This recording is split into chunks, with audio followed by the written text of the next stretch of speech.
สวัสดีครับวันนี้มิวก็จะมาพาเที่ยวน้ำตกกินรีแต่ฝนตกแทน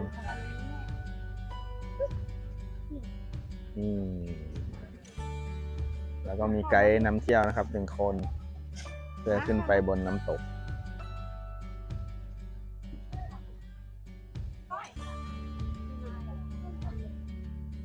นี่ครับ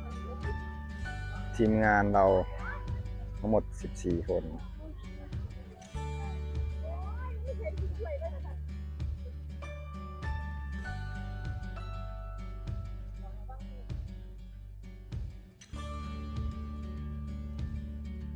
นี่ก็จะเป็นหน้าผาหินก่อนทางขึ้นนะครับน้ำตกก็จะอยู่ประมาณ300มิวนำทางก่อนเพื่อนแล้วครับผมระวังลื่นลูก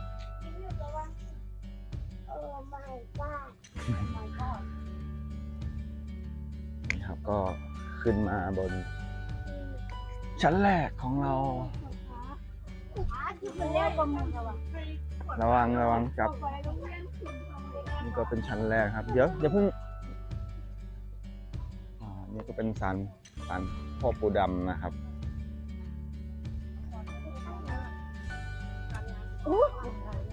ไม่บอกไม่บอกหรอเอาไหวไม่เหมือนกันนี่ก็เป็นวังนาคินนะครับมาขึ้นมาชั้นแรกนะครับนี่ก็ขอพรศาลพ่อปู่ดำนี่ครับก็ไปก่อนเลยครับผมไปเลย ไปก่อนครับค่อยมาถ่ายไม่เป็นไรลองว่าเนี่ยสูงคือแบบ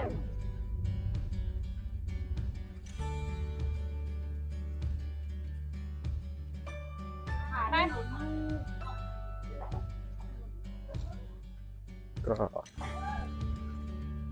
นี่ก็เป็นอีกหนึ่งจุดสวยๆครับวันนี้ก็ถือว่าบรรยากาศก็เย็นสดชื่นนะครับผม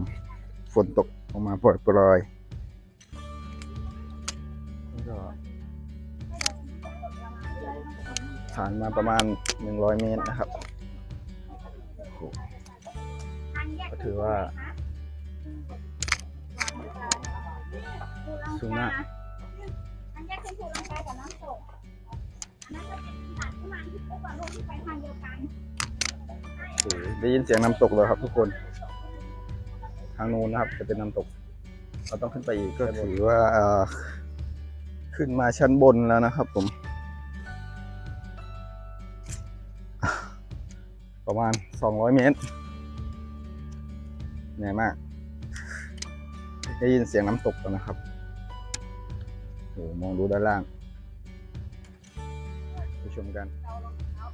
นี่มาถึงจุดแรกนะครับที่จะถ่ายนี่ครับก็เป็นจุดชมวิวจุดถ่ายรูปจุดแรกนะครับก็ถือว่าสวยมาก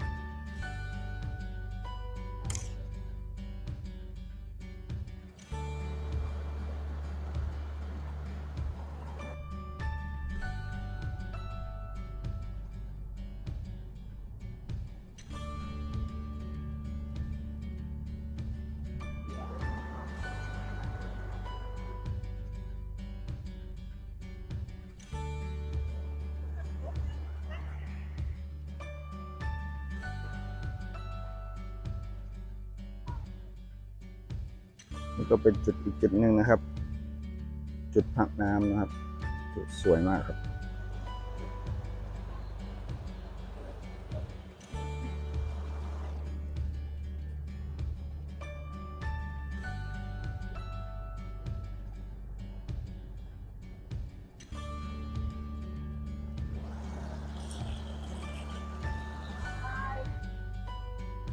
ไปถึงจุดหนึ่งครับสวยมากนี่มิวไม่รอพ่อเลยนะสวยไหมสวยปะ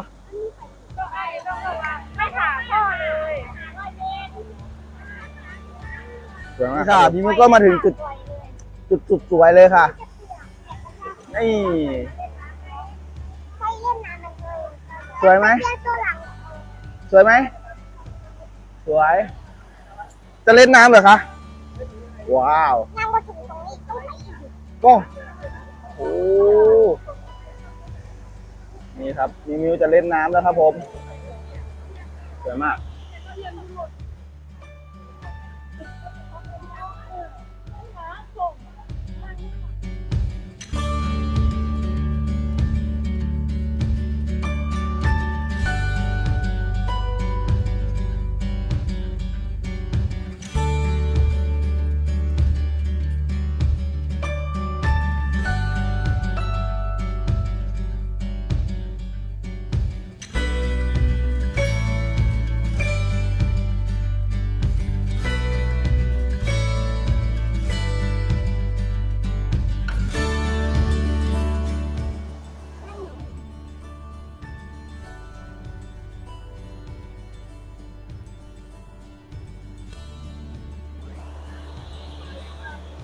นี่มีมิวจะเล่นน้ำแล้วนะครับ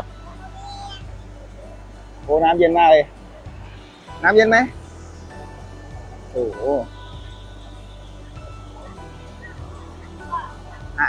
น้ำเย็นไหมคะดูกล้องหน่อย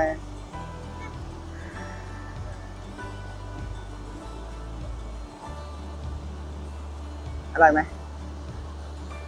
สวยมากครับผมนี่ครับด้านบนก็จะเป็นที่เล่นน้ำของเด็กๆนะครับผมก็เป็นน้ำตกที่ถือว่าสวยงามเลยทีเดียวครับ อยู่ที่ภูลังกานะครับผมน้ำตกกินนารีนะครับก็เป็นการถ่ายภาพเก็บบรรยากาศนะครับผมบรรยากาศสวยๆที่น้ำตกกินนารีเป็นการขึ้นไปบนน้ำตกนะครับ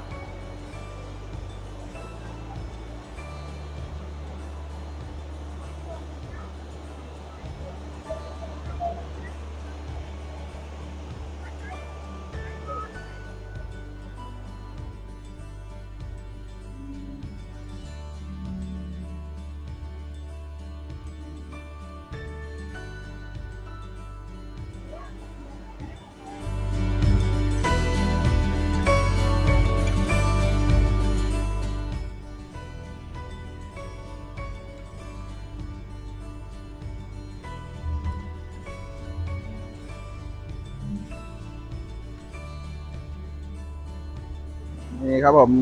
ก็เป็นที่เล่นน้ำของเด็กๆนะครับผู้ใหญ่ก็เล่นได้ สนุกไหมคะสนุกไหมคะโอ้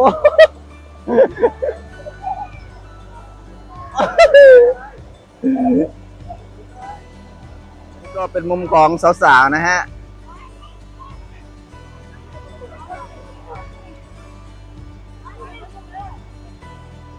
มาแล้วครับลิงน้อย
ครับก็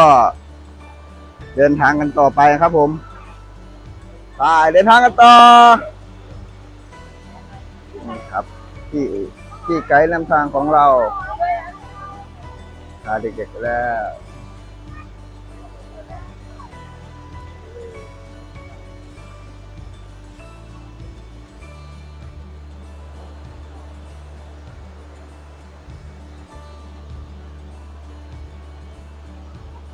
ไปจุดต่อไปกันครับผมอ๋อโอ้มาถึงจุดพักจุดแรกครับ ไอ้คนน้ำแดงเลยไม่รู้มานี่เอาดิได้หน่อยไปหยิบให้อีก2 อันเด้อ เฮ้ย ไม่เพิ่นกินด้วย ไม่เห็นเมื่อยเลย ไปเลยอันนี้นี่นั่งก่อนค่ะ ก็เป็นจุดพักนะครับ แล้วก็ขึ้นมาเหนื่อยแล้ว ต่อไปก็จะเป็นลานโลมานะครับ รอชมกันมาแล้วนี่ไหมแค่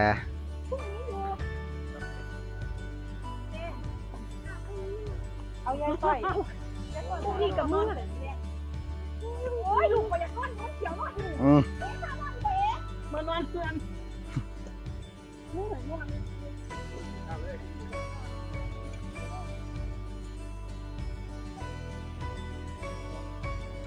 ไปรอกันครับ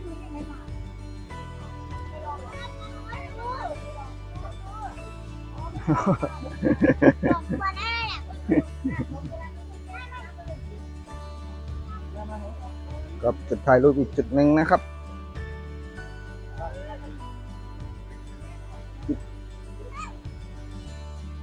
โอ้ถือว่าสวยงามมาก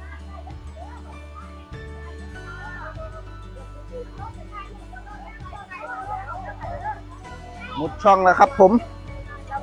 นี่มิวจะมุดช่องแล้ว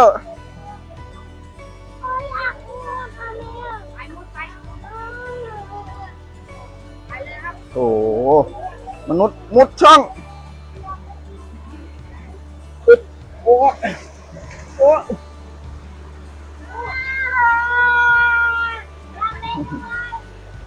เอ้าหลบเอ้า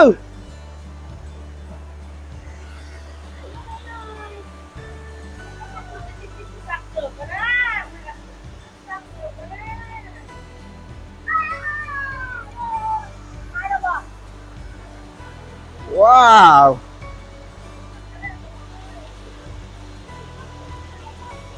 สวยมากครับผม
ไปไหน โอ้ ไปข้างนอกกันเหรอ ไปมาเลย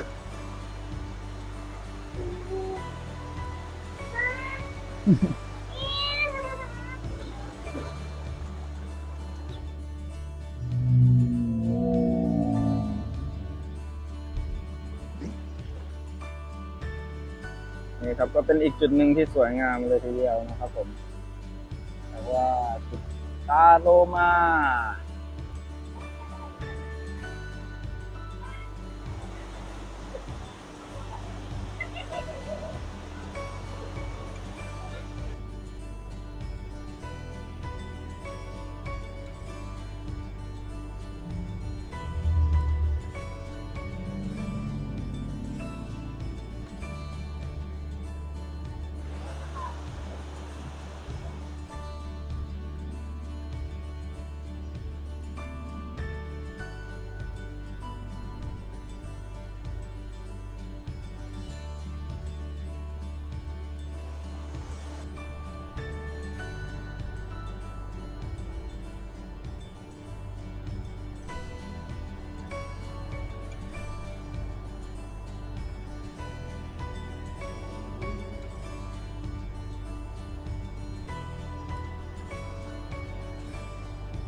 เอาแล้วครับผมเอาแล้